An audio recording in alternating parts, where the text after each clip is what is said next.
You know the drill. I'm gonna play a bunch of Dreamcast games, talk about each game, and then pick a top 10. Rules for this one are pretty simple, one per franchise, spin-off games are separate. I spent about 20 minutes with each game, some games I spent far longer, some games I just beat. It all depended how interested I was. If you don't see specific games here, they could be in a different list, or maybe I didn't get to them. I can't play every game, but I did try to pick a lot of popular ones. I'm also not including any games that require a special device, such as a dance pad or a microphone. Sorry, Seaman fans. I did want to include Seaman, but oh well. Maybe I'll make a video on Seaman some other time. Alright, let's begin. Choo Choo Rocket. You place arrows to try to get the choo-choo things to go to your goal and not an opponent's goal, with the highest score being the winner. It's kind of fun for a bit, but it feels more like a mini game that should be included in like a party game type thing rather than something that should be its own thing. Crazy Taxi. The first time I played this, it was years ago. It felt outdated to me because I was like, well, you can drive around crazily and give people taxi rides in other games, specifically open world type games. And while that is true, what that version of me missed was the crazy part of Crazy Taxi. The game is hectic, it is fast, it is chaotic.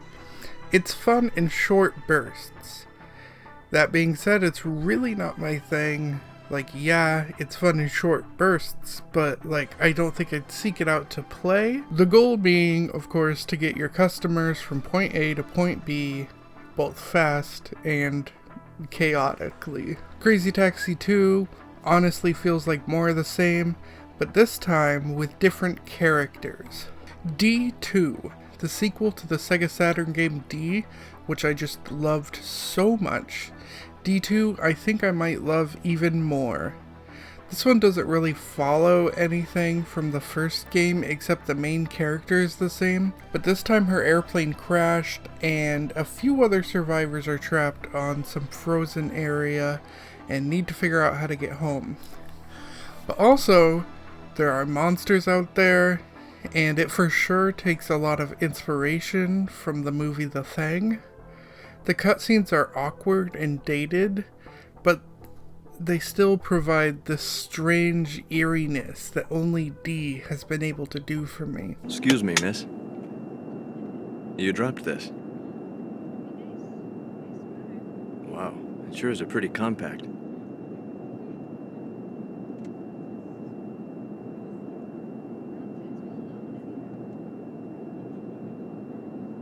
You wouldn't want to lose it. It's from your mother, isn't it, Laura? By the way, were you having a nightmare or something? You were mumbling and talking in your sleep.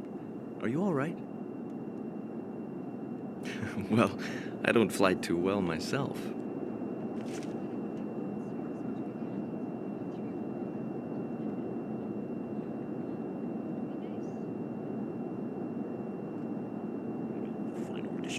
Shadow the final destroyer. Shadow the final destroyer. Shadow the final destroyer. Shadow the final destroyer. Shadow the final destroyer. Shadow the final destroyer.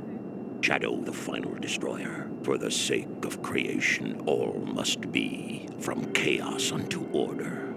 Shadow the final destroyer. Shadow the final destroyer. Oh, here. Oh.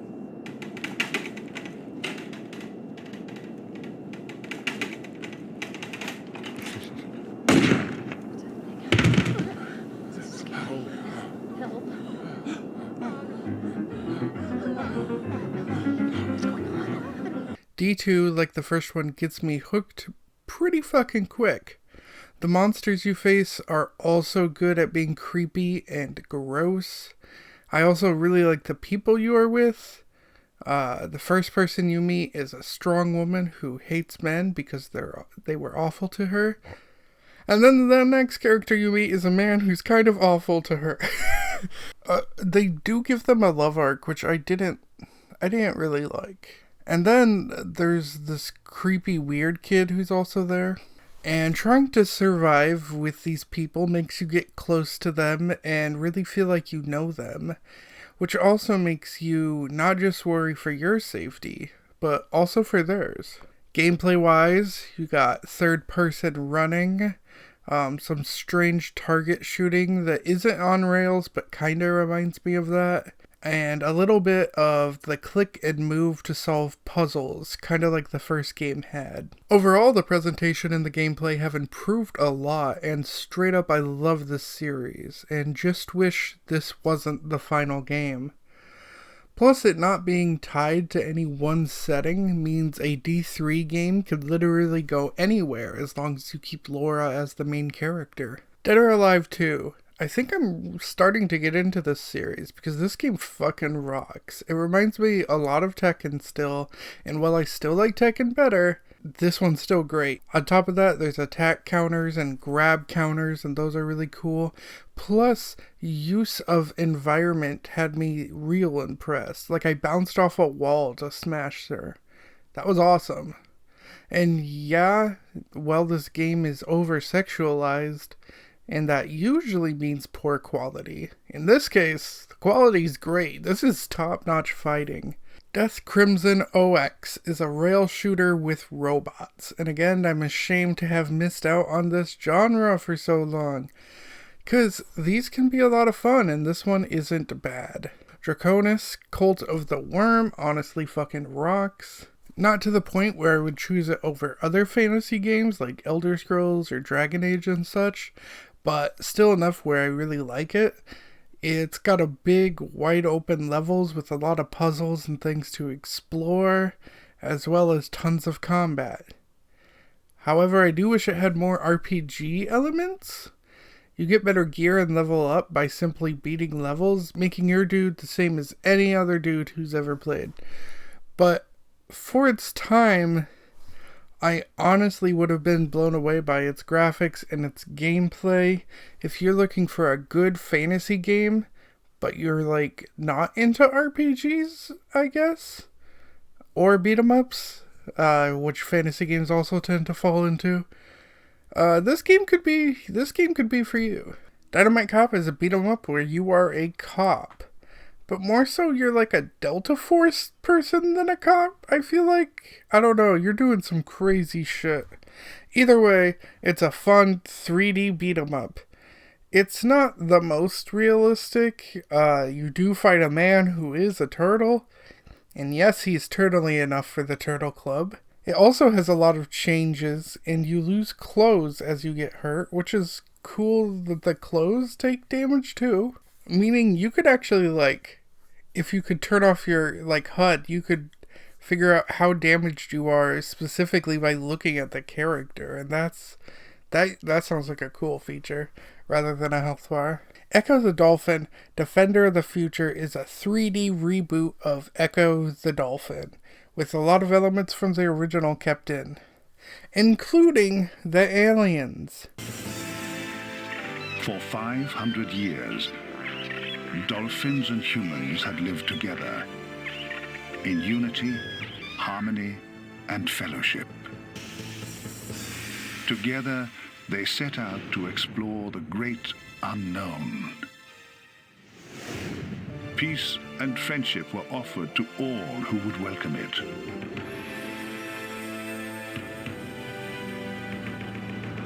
But there were forces for whom aggression was the highest calling. It's a pretty game, but it just is not for me. The Echo the Dolphin series is so weird and hard to get into. Gauntlet Legends is very much like a 3D version of the OG Gauntlet games. It transitioned to 3D wonderfully, bringing with it all the gameplay aspects of the original Gauntlet. Plus, you can play this 4 players. How fucking cool is that? House of the Dead 2. What a badass game.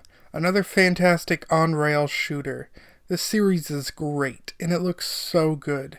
And the awful voice acting, it's back. Not just back, but this game is legendary for its awful moments of dialogue. The ending is probably most famous. But since I didn't make it to the ending on this run, Here are my favorite moments from what I saw. Harry and Amy are coming to back us up. Hurry! Go! Thanks, G. No! No!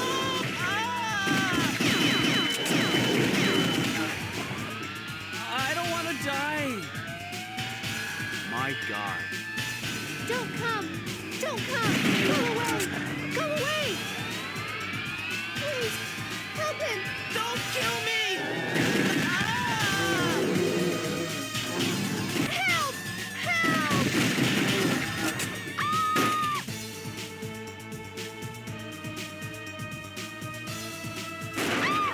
Don't come! Don't come! Thank you. Please take this. James, go and prevent the confusion in the city. Okay. Anyway, this is a game I recommend, and it had a remake along with the first in a bundle, so I'll probably end up buying that. But look up the ending cutscene if you haven't seen it. It's gorgeous. It's so bad. It's good. Ill Bleed has a lot of voice actors from the Sonic Adventure crew. That was great! I mean, you're the head of the Horror Research Club and... President of the Student Council. And honestly, the dialogue is just as awkward. The speech she gives at the speech competition is bizarre. My dad was always conjuring up new devices, tricks, and traps, each one scarier than the last. Guess who he tried them out on? Yep, me. No! I guess it toughened me up a little. I mean, you have to be brave to walk through a den of snakes or try to avoid trapdoors to make it to your room. I was a pretty fearless kid by the time I was 5, thanks to my fearsome father. He fed on others' fears and was never satisfied. My mom couldn't stand how obsessed he'd gotten, so she thankfully divorced him when I was 6. Yet I had gotten attached to horror. I remember how that good old Halloween pillow and a hot red water bath soothed me. I think I might major in child psychology. Anyway, so the story is your friends go to this horror land called Ill Bleed. It's a horror park where they can win an obnoxious amount of money if they can make it through, but too much time passes, so you wonder where they went. So you have to go to the park to find your friends and to make it through the park. Anyway, you run around the park, buying stuff for yourself, visiting shops, and going through different stages, each with their own story. The game is about knowing and figuring out where traps are and avoiding them, because the traps can hurt you or scare you. You also unlock your friends as you play, and it's honestly really unique. I don't know any other game like it. And while I really enjoy the premise, I didn't find the gameplay fun and found a lot of stuff confusing. But the easiest way to describe it is sometimes your senses let you know of a trap. So that bar at the top is what you gotta watch. Jet Grind Radio is a skating game, but also it's about territory, it's about rival gangs, it's about drive, it's about power. It's about spray painting and running from cops. It for sure has a unique vibe. It's a well-loved game. For me, though, I wasn't really into it. It isn't a bad game. It is a good game, but it just wasn't for me. I also didn't enjoy missions where I had to, copy moves, because, the most fun part for me was freely moving around where and how I wanted to. So copying moves, I didn't enjoy. But it is for sure worth a play. It just wasn't my kind of game. Marvel vs. Capcom 2, absolutely a super fun fighter, and a big upgrade to the original. I love the 2D with the 3D, and just the whole game. I was at a laundromat once, and they had an arcade version, and there was a guy sitting by the machine, so I offered to pay if he would play me, and he was like, sure. And then he explained that he practiced almost every day, and he chose his character so quick, I knew I was in trouble. Was he just sitting there waiting for someone to play? Did I fall into a trap? I held my own like good enough, but I still got my ass kicked. But it was fun, and anytime I see it at an arcade or a laundry, I'm always like trying to find someone to play against me. NBA 2K2 is an NBA basketball game with a lot of stuff in it for the time. The 2K games were like the king of simulation sports for me. The thing I liked most about this one is the absolutely strange players I could create. Other than that though, this is kind of just a normal basketball game. Omnicron, the Nomad God, is a strange sci-fi game with music from David Bowie. And that's not all. David Bowie is even in the game as a character that is a musician. The game is in a cyberpunk world, but it eventually takes place in a few other worlds. You play as yourself, which is strange, because basically you are you, but you possess the bodies of other people in the game. The first guy you meet, he begs you to take over his body and become him. And so you do. And then you know what's weird? You can have sex with his girlfriend as him, but you aren't him. You're possessing his body, but she doesn't know that. It's kind of gross, actually. This game's honestly, like, very sexual, which isn't something I'm used to from games from, like, this era.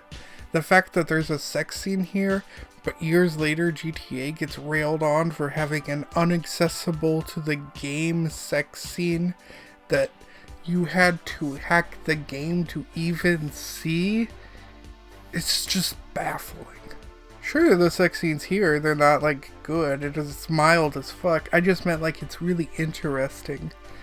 I mean, like there was a lot more like sexual stuff in like Snatcher, there's sexual stuff here, and then I feel like there was like a period where like we like tried to stay away from that in gaming, and now it's like came back.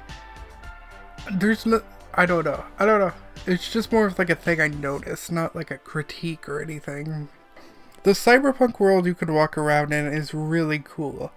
I don't know that it's big enough to call an open world or a sandbox, but it's still really cool with a lot of little neat things. You can't drive cars, but you can hail them like a taxi to take you places. Combat seems to be this sort of like a fighting game, but not quite.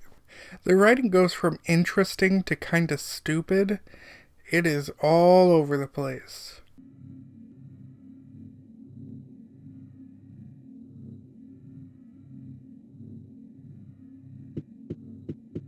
I will never get over that line. Not just how stupid it is, but it's extra funny with how blocky she is. But for real, this game is ambitious, and it really wanted to be a unique experience, and honestly, I found that interesting. Was it good? It's fine. But interesting and unique, it for sure has going for it. Pen Triathlon is a strange racing game with these ugly looking animals. Mostly penguins, but there's like an octopus I was playing as. It's just a lot of racing in different ways, sort of like a triathlon. Power Stone kicks ass. It's sort of like Smash Bros, but in a 3-dimensional plane. There's a lot of power-ups and power stones that let you become a godlike version of your character. Straight up, I like this more than Smash Bros, and it's a fantastic party fighter. On top of that, the way you can use environment is so cool. Like, is it like Smash Bros? Yeah, but the only reason I'm comparing it to that is because I can't think of any other game like this. It's also very different from Smash Bros. It's not like a clone of it. Power Stone 2, however, feels less like its own thing, and this really is just straight up Smash Bros. On a 3D plane. It's still fun, but the first one just felt a lot more unique to me. Sega Bass Fishing is a game Sega seems really proud of. They really fucking wanted me to buy it and even included it in a pack on the Xbox 360 called the Dreamcast Collection. A collection with only 4 Dreamcast games, and for some reason they thought Sega Bass Fishing should be there. If I remember correct, Sega was really proud of its transparency on things like water for the Dreamcast, so they made a big deal of it on a few games. Specifically, I think that's why Chaos from Sonic Adventure was made to be transparent.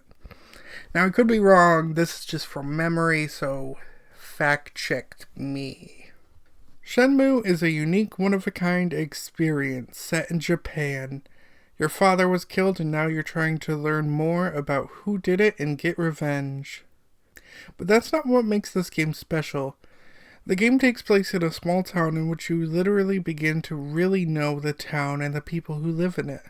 Like a majority of the time is spent just going around the city talking to people. Rarely do you do other things. On top of that, the different shops open at different times, and I was impressed with how many places you could actually go inside of. Now, you do train to be better in martial arts, and you do ask people questions to find answers, but a majority of the time is spent talking to people in the town. And it has a day-night cycle as well, each business having different hourly open and close times. Plus, it shows off the culture well, and it even has these Sonic gotchas you can get by spending 100 yen. Now, the voice acting is pretty bad, but in its defense, there was rarely a game in this time period with good voice acting. Mario. Welcome. Oh, it's Yurio. I really liked this game, and I felt like I was actually getting to know and care about different people in the town. It has such a sense of community about it. It was also ported to the Xbox after the Dreamcast went out, which is how I ended up playing it. Also, there's a fortune teller that gives you hints if you get stuck in the game, and that's such a cool way to give hints that still seems like part of the world to not remind you this is a game, you know? There's also full-ass games within the game. Like, you can go to an arcade and play older Sega games within this game. The amount of love and passion put into this game just really makes my heart happy. This is such a good game. Skies of Arcadia is a pretty fun turn-based RPG with a lot of heart and fun storytelling. You are pirates, and while I'm not exactly sure what place this world is, like steampunk might be the closest way to describe it, I really enjoyed this. Slave Zero looks so good for its time. It's a third-person shooter in a cyberpunk world. The controls, not great. Third-person shooters were rather new, so I assume it's just because they hadn't fully figured out how to do it yet.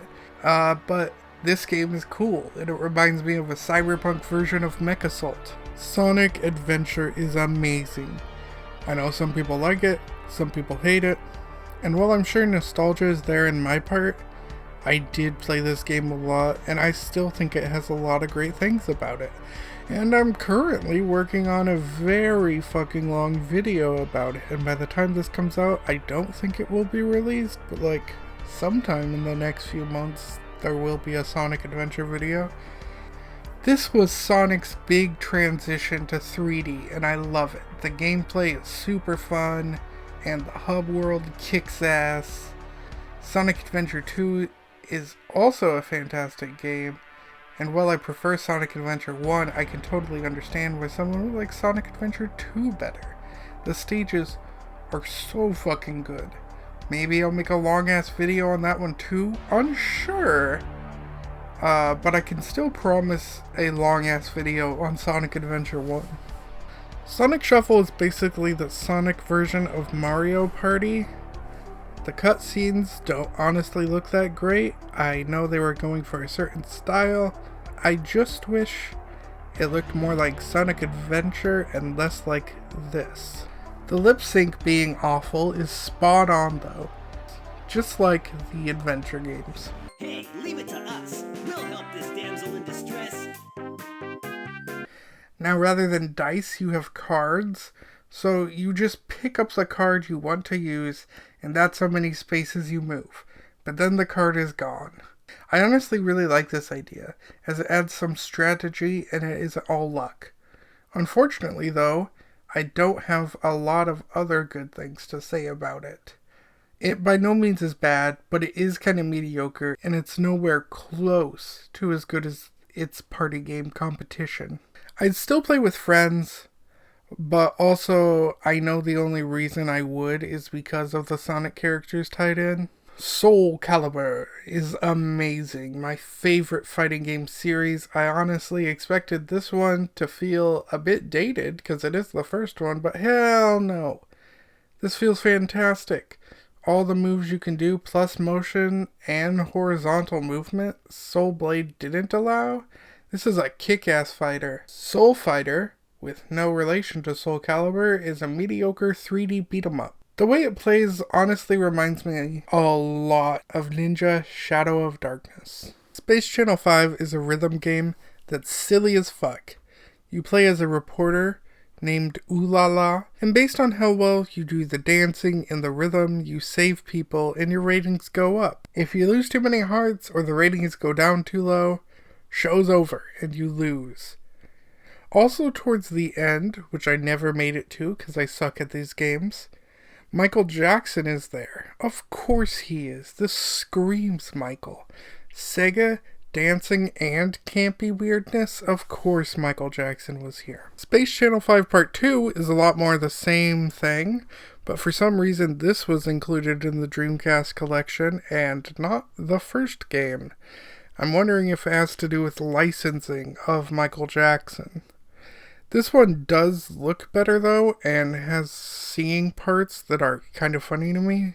We are known as the Rhythm Roll. Choo, choo, choo. You can't fool us, not anymore. Spawn, the Demon's Hand, is a chaotic third-person shooter with a very arcade-like feeling. I don't know that I liked it. It wasn't super fun, but it wasn't awful. It's fast-paced action, and that's great. It just wasn't fun action. Star Wars Jedi Power Battles is a fantastic, but also slightly buggy Star Wars beat-em-up, set in the Phantom Menace, but with 9 playable characters. I have a whole ass video on it, and the differences between versions. But this version is the best, and I'll be honest, I thought this was gonna blow other games out of the water, but I gotta admit the Dreamcast has one hell of a good lineup, so now I don't know where this one's gonna rank. But we will see. If you are interested, check out my video on this game and its differences of versions. Now, it is an updated, better port of the PS1 game, and while it looks better than the PS1 version, it straight up looks really bad compared to other Dreamcast titles. Test Drive 6 is a racing game with a kick-ass soundtrack. And while I'm not into racing games much, this one has a cops and robbers feature where you arrest cars by smashing into them. And if you play multiplayer, one person is the cop and the others are the robbers. And I know I played that mode a handful of times as a kid. It's kind of cool. The Ring Terror's realm is based off The Ring, like the story of The Ring. It hits some of the same beats as the movie, but it also is super different and came out before the movie did. And it's not tied in with the movie, it's just tied in with the story of The Ring, which I'm assuming is a book. And this one, it's not a tape that kills you, it's a computer program. Your lover just died from it and you work in the same place as him, so you are investigating it. It's really cool to see a different version of The Ring than the one that I know, and while the concept is interesting, you do move slow as fuck at all times. And whenever you activate the program, you end up in basically a different game where it's a really bad Resident Evil clone. But yeah, you got 7 days to figure out how to live, or else you'll just die like the others. and I really like the whole investigating, talking to people parts. It's the bad program parts that I don't like. Unreal Tournament is a first-person shooter that I guarantee was a multiplayer shooter, but as I can't do that, all I did was fight some bots. And honestly, it's alright, but with the Dreamcast not having a right thumbstick for camera control, it felt kinda dated and precision was not as good as I would have wanted. Zombies Revenge is a super arcade-like zombie shooter that honestly is a lot of fun. It also has some like beat 'em up elements. I don't know, it's unique. I enjoyed it a lot because it's unique and it kind of felt like a hodgepodge of genres thrown together. It honestly was forgettable enough though that I forgot I even played it until I started working on this video again. Alright, let's go pick a top 10 now, and remember, these are my personal top 10, not a top 10 for everybody. It's just what I like best. Number 10, House of the Dead 2. Number 9, Power Stone. Number 8, Soul Calibur. Number 7, Dead or Alive 2. Number 6, Marvel vs. Capcom 2. Number 5, Jedi Power Battles. Number 4, Draconis Cult of the Worm. Number 3, D2. Number 2, Shenmue. And number 1, Sonic Adventure.